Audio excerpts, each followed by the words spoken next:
Most of us have this deep-seated addiction to music. And that addiction leads us to justifying things that we would otherwise not justify, right? We are addicted to listening to certain artists or a certain sound, a certain genre, whatever it may be. We perpetually listen to these messages without thinking twice about it.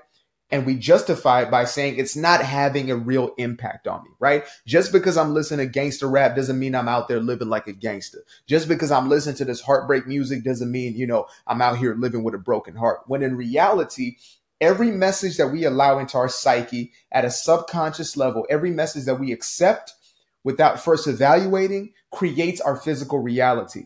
That is universal principle. That is universal law. I didn't make it up. I just teach it. Period. I am the messenger. So don't come at me. Well, actually, you can come at me if you want because I'm the messenger. So you can go ahead and leave a comment and tell me how this message is wrong or it's pissing you off right now. But in truth, every message, whether it's music, television, it's content that you're watching here, that you allow yourself to listen to passively, basically like a hypnosis, is going to have a fundamental effect on your belief systems. And I started realizing this when I started looking at my relationship dynamics, right? Why do I have all these weird, strange beliefs about relationships that continue to manifest in my relationships? Why do I have these patterns that show themselves? And then I started to investigate the music that I listened to. So I grew up on hip hop, right? I grew up on rap music, and I grew up in what many would say was like the second golden era of hip hop. 50 Cent, Ludacris. I was going to say Ja Rule, but I can't put 50 and Ja Rule in the same conversation. Y'all know, some of y'all know why. If y'all grew up in my time, y'all know why. Who else do we have? We have Busta Rhymes. We had Snoop Dogg. We had all these larger than life hip hop acts, larger than life celebrities. They were bigger than movie stars at that time, right? They were everything. Get Rich or Die Trying by 50 Cent was easily one of the most impactful albums of all time. Sorry, I wasn't born when Thriller came out. I just know 50. So I grew up on this sort of music, and I grew up on these images. I grew up on these messages. And so I watched the videos and I see these guys larger than life. They were everything. They were the epitome of what I wanted to be. They had the big chains on and, the oversized t-shirts everything was oversized. And a lot of that has come back now, right? Baggy this, baggy that, Timberland boots on. And then they had, 15 girls on set who they were pouring champagne onto, treating as if they were some type of object in the background. But that's a story for a whole nother time. But these were the sort of images that I was seeing perpetuated as a kid, as a teenager. And I believed that, this was what it meant to be a man. This is what it meant to be a somebody in the society. And so I started to emulate those messages. I started to emulate those images. I started to dress like my favorite rappers. If I could get myself something, probably a knockout version, right? I get myself, because I couldn't get the grill like Nelly. So I get myself a bubblegum wrapper and I put the bubblegum wrapper on my teeth. Right? So I could feel like I had myself some grills like Nelly and Paul Wall. I would do anything I could to emulate what I was seeing because, again, I was allowing this into my psyche, obviously at an unconscious level, right? I was not aware of this, but that's what we do as humans. We emulate the images that we pedestalize. That's why we take the messages of our parents or our parental figures, and those become our own belief systems because we pedestalize them. And that is a part of human nature. However, it's supposed to be a part of the process where we start to strip ourselves of those beliefs. However, for most of us, we only perpetuate and internalize those beliefs more deeply. And that's exactly what happens when it comes to these messages within music. Music is one of the most powerful tools used in the indoctrination and the conditioning of the human psyche, period. It is rhythmic. It is oftentimes filled with rhymes, so it's easily digestible. It's easily memorizable. There's been a song that you probably listened to 1 or 2 times and you damn near knew the entire thing. Like you would sing it to yourself day in, day out, and you only listen to it twice. Just imagine how much more ingrained those messages are when you listen to something over and over and over again. And you're repeating that mantra to yourself. You're repeating those affirmations to yourself over and over again. So heartbreak music has had one of the most profound effects, right? Besides gangster rap, which we can obviously see and we will get into, but love or heartbreak music, when you're constantly talking about being betrayed and what happened and these terrible relationship dynamics, and you wonder why it continues to manifest within your physical reality. Why do I continue to have, heartbreak? Why do I continue to have, people that I can't trust coming into my life. Surely it must be the modern man. Surely it must be the modern women. We continue to blame external forces, not understanding that we are literally digesting messages that are creating a physical reality for us, that are creating a belief system, that are creating stories that we tell ourselves over and over and at unconscious level. And maybe this started at infancy. Before you started listening to music, you saw certain ways in which your parental system or your family system or family structure was acting. And so you started to ingrain those as normal, right? You grew up in a toxic relationship household. And then you grew up and you started internalizing those messages. You started doubling down on those messages by listening to the music that reflected what you saw coming up. This doesn't mean that that's reality or that's the only reality. That's just a reality we accepted because that's what we saw. And then we doubled down on it. And then as we stepped into adulthood, we solidified that as that's the way the world is. And so we became jaded, not understanding that we were literally creating our own worlds, doubling down on that world that we had called our reality or that we had called all of reality. This is how cognitive bias works. When you hold on to a belief system, you must inherently find ways, subconscious ways, to perpetuate that belief system no matter what. So if I believe that people are untrustworthy and somebody comes into my physical experience who is trustworthy, I will find ways subconsciously to get rid of that individual in order for me to keep the relationship dynamics that confirm the belief system that I already hold. So that's why if you're used to chaos in a relationship and you end up with somebody who is peaceful, you will find ways to eradicate that person from your life experience. You will start to label that person as boring. Oh, this relationship is just so boring. There's no sparks. There's no life in it because you are so used to the perpetuation of the toxic relationship. You're so used to the chaos. You're so used to somebody coming in and putting the Beats by Dre on you, right?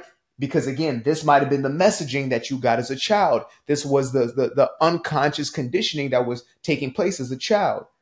And when you were a child, you were unaware. When you were a child, you really had no ability to reason. But as you became older, as you matured into adolescence and further than that, you now have the choice to either be conscious or to be unconscious, to be awake or aware or to be unaware.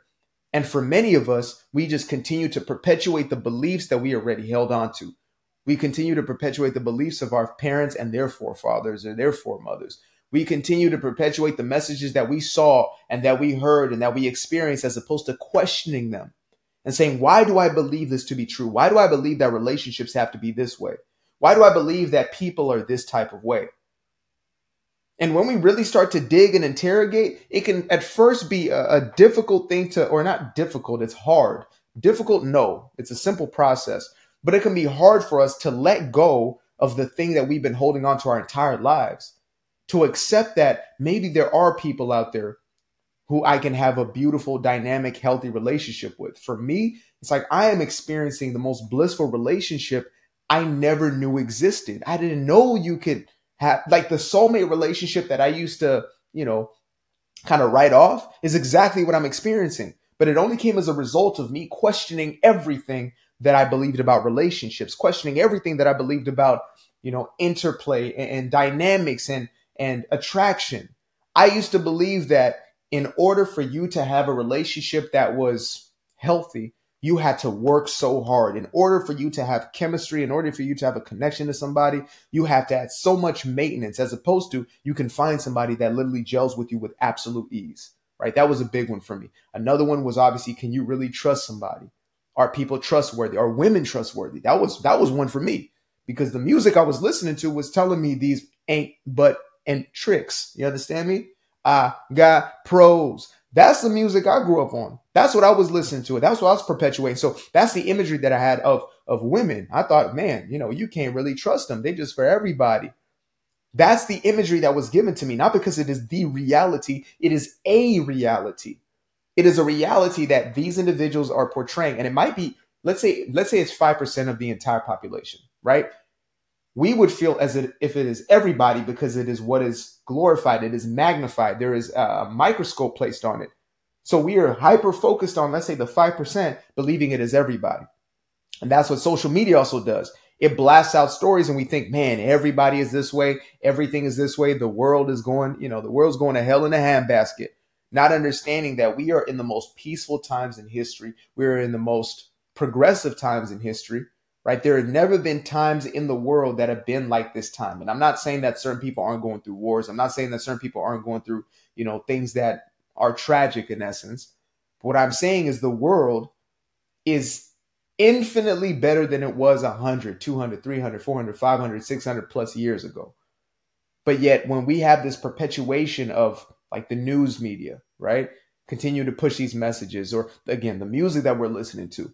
If you listen to enough gangster rap, you will think that everybody is out there, hunting down their ops everywhere. You'll be in the middle of the suburbs looking out for your ops. And for those of you who do not know my own story, I was a drug dealer and a drug addict at a certain point in my life, from the ages around 14 to almost 20 years old, right? I completely thrown myself into that world. And the theme music I was listening to was gangster rap. I was not listening to Kirk Franklin, Stomp. I was not listening to Mary Mary, CeCe Winans. I was not listening to Mumford and Sons.